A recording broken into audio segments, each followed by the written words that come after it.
To be honest, if you get any one of these things wrong, it could spell the end of your first ride back, and nobody wants that.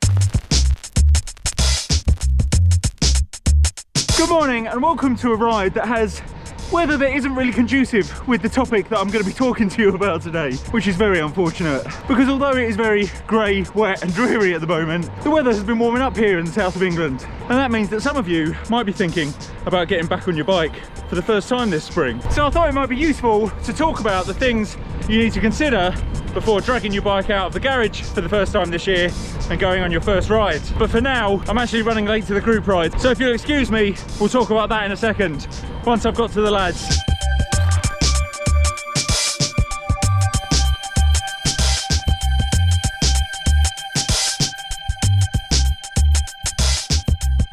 Right, but now I've caught the lads up and got my breath back, let's talk about the first of the 5 things that you should make sure you do before taking your bike out for the first time this year. So number 1, check your tyres and tubes. Now, this one might sound obvious and you might just think that I'm saying you need to make sure that your tyres have inflated, because almost certainly, having kept your bike in the garage over winter, the tyres will need inflating. But more important than that is to check the rubber hasn't perished, and also not just your tyres but check your tubes as well. If your tyres have gone flat, that flat spot could cause some cracking in the sidewalls, but also could have damaged the tubes as well. Back last year, I remember Jimmy was in his house at about 7 o'clock in the morning, pumping up the tyres on his gravel bike that I built for him, and all of a sudden they went bang. And that, if you've never heard an inner tube exploding at full pressure, is very loud, and that wasn't what his family wanted at 7 AM on Sunday morning. Now that was just a slight annoyance for the family, but imagine that had happened out on the road, either your front or back wheel as you're travelling at speed. Yeah, that could have been very, very dangerous. So check your tyres, check your tubes, and also if you're running tubeless, make sure to check your sealant, because almost certainly over the winter it would have gone off and it would just be a hard mess inside your tyres. Now that is going to cause problems because it will either cause a lump in your tyre and an extra bit of weight on one side of your tyre as you're going along, but then also it won't seal your tyre if you get any kind of puncture. So get that old sealant out and get it replaced, and hopefully you'll have no problems. Well, not from your tyres anyway.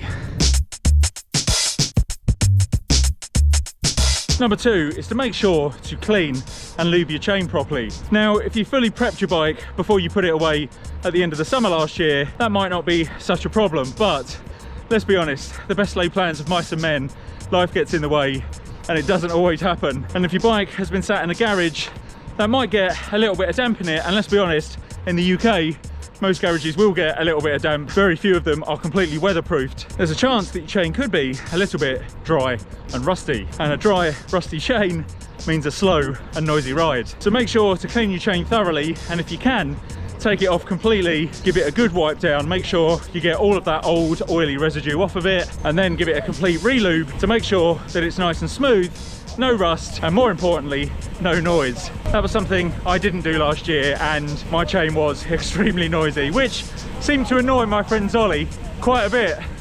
Yeah, you don't want to be getting kicked out of your group ride for that. The most important thing though is the money that it will save you in the long run, because not only will it stop the chain wearing or stretching as it's known, but it will also stop wearing your components like your front chain ring and your rear cassette. So keep that chain lubed, save yourself a hell of a lot of money. And having just spoken about that very topic, my buddy Stu has a very relatable story. I have many relatable stories about my lack of maintenance.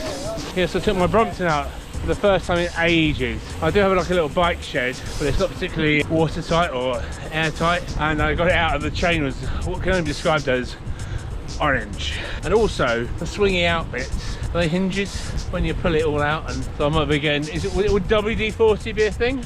You tell me, Peter, I don't know anything, do I? Don't use WD-40. Not on the chain, but on the swinging outy bits. No, so you've made the classic mistake there of thinking that WD-40 is a lubricant, when actually it's quite the opposite. So if you're going to buy 1 can of aerosol spray for your bike, don't make it WD-40, make it GT85 or GP40, as Jimmy calls it for some reason. Or alternatively, what do we say in this situations, Jimmy? Oh, Peter! Yeah, the alternative is get a mate who does it all for you. We could put your phone number in the comments. If you say his name 3 times under your breath quietly, he will appear.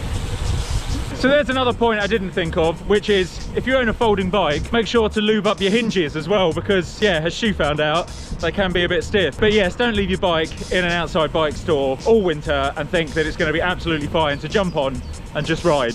It does need a little bit of maintenance. Next up, make sure to check your brakes.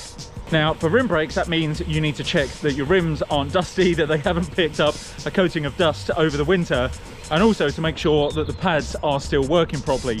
Give those brakes a good pull, make sure that they're nice and tight and that they're stopping dead. Now, for disc brakes, you want to make sure that you've got enough material left on your brake pads, which is also the same for rim brakes as well. But also with the disc rotors, you want to make sure that they haven't got rusty over the winter, because again, being a metal part, they do have a tendency to do that. Because the last thing you want is to pull on the brakes and for there to be a massive squealing sound like you're a train coming to a halt. So make sure you rub those disc brakes down, you've got enough material on the pads, and you keep those rims nice and dust free, and you should be able to stop on a dime.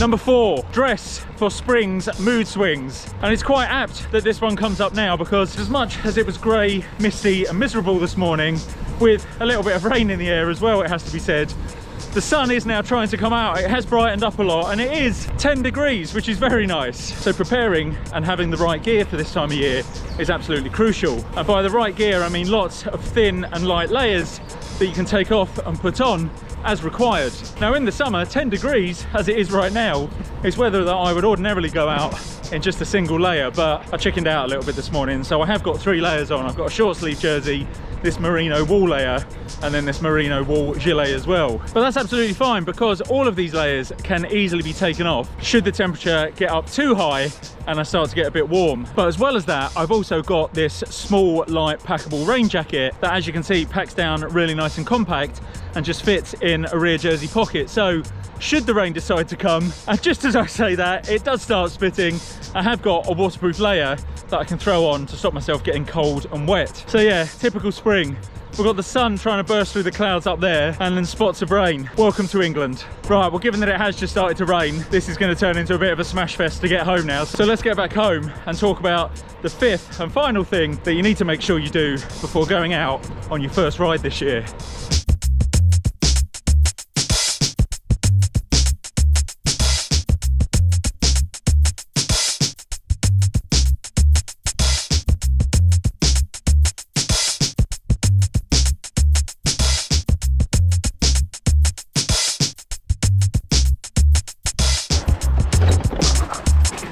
Right, there you go, just a short one today, just 35 kilometres, just under 2 hours, but a very nice, enjoyable ride as ever. And let's be honest, getting out on 2 wheels is always fun, regardless of how slow or how short the ride is. Right, so the final thing you want to think about is easing yourself back into riding. The last thing you want to do is go like a bat out of hell straight out of the gate as soon as you get back on the bike for the first time this year. Now, if you've done a little bit of indoor cycling, a bit of winter training on Zwift, Rouvy, MyWhoosh, Trainer Road, any of those indoor training platforms, then this might not be such a big issue for you. But if you just got off your bike last autumn and haven't done any form of cycling or running training even since then you want to make sure that you are properly conditioned for it. So just take it nice and easy on your first couple of rides. Don't expect that you'll be able to go too far without taking a little bit of a break, and don't think that you should be pushing 20, 21, 22 miles an hour average on your ride, because that is just a recipe for injury, and that means you won't be getting on the bike for a good few weeks. So yeah, there you go. There are my 5 things to consider when you're getting back on the bike for the first time this spring. But if you've got any other tips, drop them in the comments below, because as ever, I'd love to hear what they are, and you may just help someone else who's watching this video who's just about getting ready to come out of hibernation and get back out on the road on 2 wheels. So anyway, thank you very much for watching, guys. I hope you found that one useful and interesting, and I will see you hopefully in some slightly sunnier weather back next weekend. Take care, guys. Ride safe.